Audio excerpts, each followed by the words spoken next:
Good morning, everyone. Welcome to the Southwest. Happy to celebrate the 2-year anniversary of Will with you.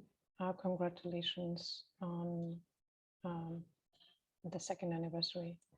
So I want to take you to the Southwest under the same sky. Arizona is my home now, as it is the land of 22 federally acknowledged tribes, recognized tribes, of which Tucson is the home to the O'odham and Yaqui.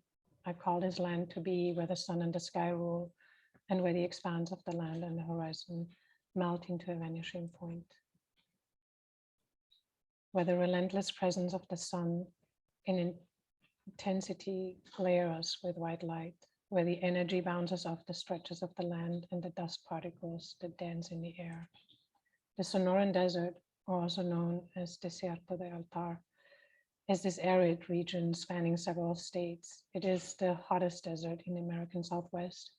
It is distinct through the saguaro cacti and resilient vegetation. There is something about the desert light, exposing and uncompromising, revealing and mystical.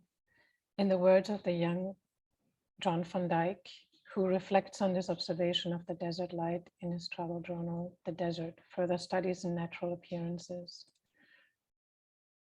where he notes, the morning and the evening make up the day. The purple shadow slips in between.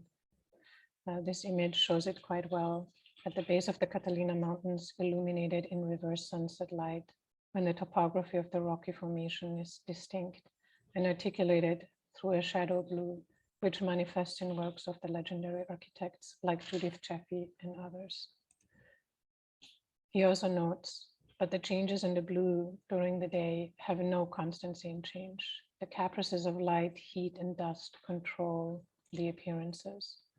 At first, we are perhaps bothered by the intensity of the sky, for we have always heard of the deep blue that overhangs the desert, and we expect to see it at any and all times. At noon, it has passed through a whole gamut of tones.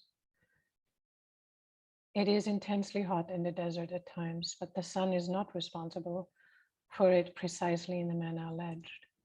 The heat that one feels is not direct sunlight so much as radiation from the receptive sands.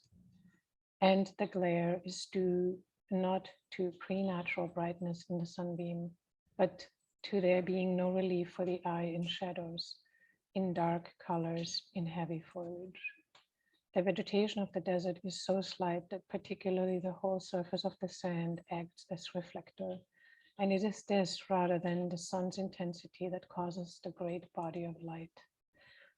Or, as Jean Baudrillard notes in America, when he writes about the fascination of the senseless repetition, as it is already present in the abstraction of the journey, the unfolding of the desert is infinitely close to the timelessness of film, he notes. It is the short duration of twilight, when light and heat make up the atmosphere of amber, of the golden hour, I would say.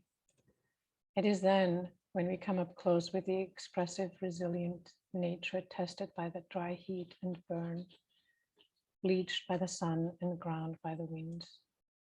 This is contrasted with the most vivid colors, from yellows and greens, magentas, and fiery reds that attract the birds and wildlife to help spread the seeds and let a new cycle begin in spring.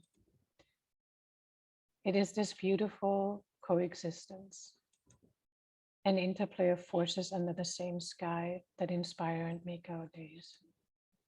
Quoting Van Dyck, after twilight and under the moon, warm purple stretch across the whole reach of the firmament from horizon to horizon,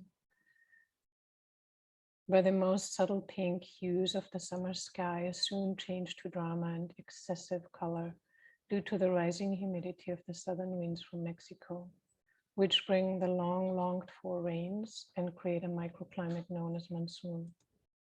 It is this time of the year that awakens the senses, when the desert smells like rain.